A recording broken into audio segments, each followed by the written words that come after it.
Hello friends, ఎలా ఉన్నారు? ఎలాంటి ఆలస్యం చేయకుండా మన అమరావతి కథలు అనే కథల ప్రవాహంలో ఈరోజు మన 36వ కథని మొదలుపెట్టేసుకుందాం. కథ పేరు అచ్చొచ్చిన ఆంబోతులు. కథ ఇలా మొదలవుతుంది. ఆంబోతు పెద్ద బజార్లో మధ్యగా నుంచుంది. పొడవైన నిడివైన పెద్ద బజారులో బుసలు కొడుతూ నందికేశ్వరుడిలా నుంచుంది. ఆంబోతు తెల్లగా ఎత్తుగా మంచు కొండలా ఉంది. ఆ అంబోతికి అంత కోపం రావటం ఎవ్వరూ చూడలేదు. పెద్దలు కొందరు నాయనా నందీశ్వర శాంతించు తండ్రి అంటూ మొక్కుతున్నారు. ఆంబోతు శాంతినిచ్చినట్లేదు. బుసలు ఆగలేదు. మట్టి చిమ్మటం మానలేదు. పెద్ద ముత్తైదువులు కొందరు గంగడోలు దువ్వి నందికేశ్వర కోపమెందుకయ్యా అని అంటుంటే తోక విసరటం తగ్గింది కానీ విసవిస తొక్కుళ్ళు తగ్గలేదు. కూరలమ్మేవాళ్ళు తోటకూర నోటికి అందిస్తే విదిలించి కొట్టింది.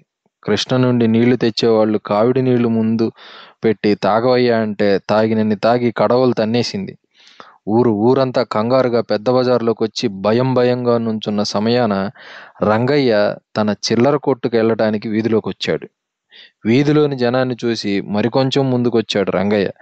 రంగయ్యను చూసి నాంబోతు చెంగున అంతెత్తెగిరింది. కాలసర్పంలా గాలిలో తోక ఆడించింది. చెవులు దద్దరిల్లేటట్లు రంకెవేసింది. పాతాళం బద్దలయ్యేటట్లు నేల తొక్కింది. పరమ భయంకరంగా తన వైపు పరిగెత్తుకొస్తున్న ఆంబోతును చూసిన రంగయ్యకు ఠారెత్తింది. గోచి ఊడిపోతున్నా లెక్క చేయక పరుగులంకించుకున్నాడు. ఇంటిదాకా తరిమింది. వాకిటి ముందు నుంచొని గిట్టలతో నేల రాస్తూ హూంకరించటం మొదలుపెట్టింది. రంగయ్య సాగిలపడ్డాడు. ఆంబోతు రెంకెలాపలేదు. మొత్తుకున్నాడు. లబోదిబం అన్నాడు. ఆంబోతు ఆగలేదు. కరివేపాకు కొత్తిమీర పెట్టబోయాడు. వాటిని చూస్తేనే విసిరి కొట్టింది ఆంబోతు. రంగయ్యకు తెలుసు ఆంబోతు ఎందుకొచ్చిందో. ఇంట్లోకి వెళ్ళి తట్టలతో తట్టెడు కందులు పోసుకొచ్చి భయం భయంగా ఆంబోతు ముందు పోశాడు. ఆ కందులు చూసి ఆంబోతు ఆగింది. ఆ కందుల్ని తిని తట్ట శుభ్రంగా నాకి పరమసాధువులా నడిచి వెళ్ళిపోయింది. ఆ అడ్డెడు కందులు ఉదయం సుబ్బయ్య తీసుకొచ్చినవి. సుబ్బయ్య ఇంట్లో నూకలు లేవు. దానికి తోడు అల్లుడొచ్చాడు. ఇంకా గతిలేక ఇంట్లో ఉన్న అడ్డెడు కందులు రంగయ్యకు అమ్మ చూసింది. 4 రూపాయల కందులకి రూపాయి మించి ఇవ్వనన్నాడు. ఇదేం అన్యాయం అంటే కేకలు. ఊళ్ళో అల్లుడొస్తున్నాడు. సిగ్గుపడిపోయిన సుబ్బయ్య అల్లుడికి అన్నం కూర వండి తను పస్తుండాలి అనుకొని మారు మాట్లాడకుండా ఆ 1 రూపాయి తీసుకెళ్ళింది. ఆంబోతు వెళ్ళిపోయిన తర్వాత రంగయ్య తాపీగా ఊపిరి పీల్చుకొని పొద్దున్న లాభం గుబాలోకొచ్చిందే అని బాధపడుతూ కొట్టుకెళ్ళాడు. కొట్టు దగ్గర కూర్చొని గల్లాపెట్టకు దండం పెట్టుకుని కళ్ళు తెరిచాడో లేదో ఎదురుగా రౌడీ వీరుడు నుంచొని ఉన్నాడు. రౌడీ వీరుడంటే రక్తం తాగుతాడని పేరు. వాడు నెత్తురు తాగుతాడో లేదో కానీ వాణ్ణి చూస్తే కాలయముణ్ణి చూసినట్టు ఉంటుంది. నల్లతాచుల సన్నగా బారెడు మనిషి. చింతనిప్పుల్లాంటి కళ్ళు. ఎప్పుడూ మనిషి ఊగుతుంటాడు. తాగి ఊగుతున్నాడో ఆ మనిషి తీరే అంతో తెలియదు గాని ఆ ఊపు చూసి జనానికి గుండె చిక్కబొట్టుకుపోతోంది. ఆ ఊపులాగా మాట కూడా సాగదీస్తాడు. ఏం రంగయ్య బాబు, 10 రూపాయలుంటే ఇస్తావేంటి అన్నాడు వీరడు.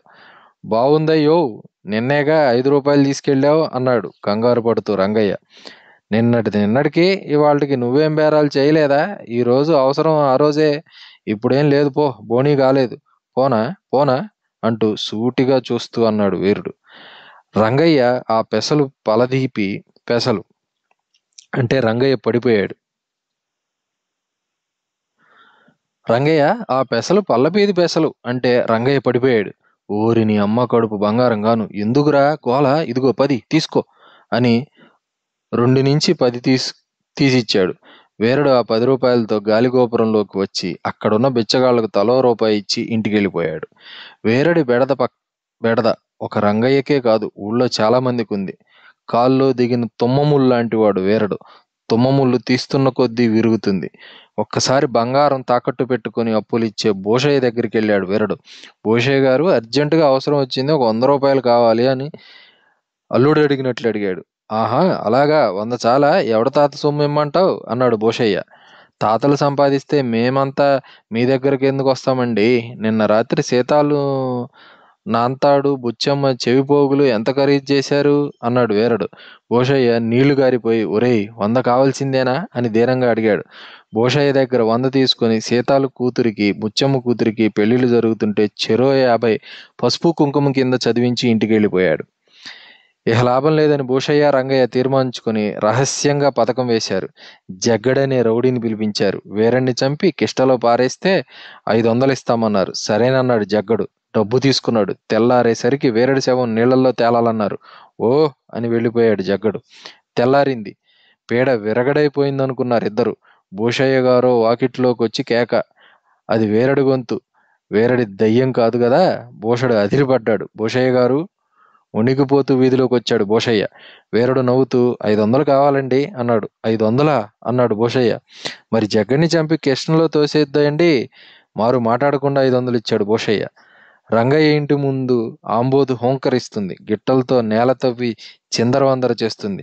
రంగయ్య నిశ్శబ్దంగా అరబస్తా పెసలు ఆంబోతు ముందు పెట్టాడు. కథ సమాప్తం. హలో ఫ్రెండ్స్, ఎలా ఉన్నారు? మా కథా వీడియోలు మీకు బాగా నచ్చినట్లయితే మమ్మల్ని సపోర్ట్ చేయడం కోసం ఈ వీడియోస్ని like, share, comment and subscribe to our channel. And lastly, please like the videos if you really like it, so that it will reach to the so many audiences who are interested. Thank you.